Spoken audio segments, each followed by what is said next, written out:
Хамзатул васл. Хамзатул васл кошмо хамза деген маанини билдирет. Бул белги эки сөздүн бири-бирине кошуп окулушуна себеп болот.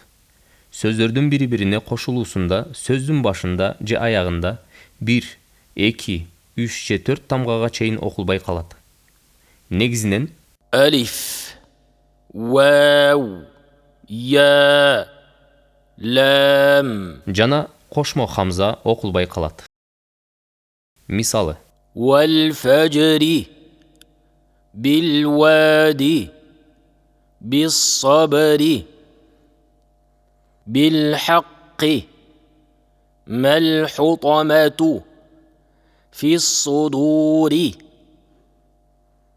ليعبدوا الله ويقيموا الصلاة ويؤتوا الزكاة وعملوا الصالحات لقل الذين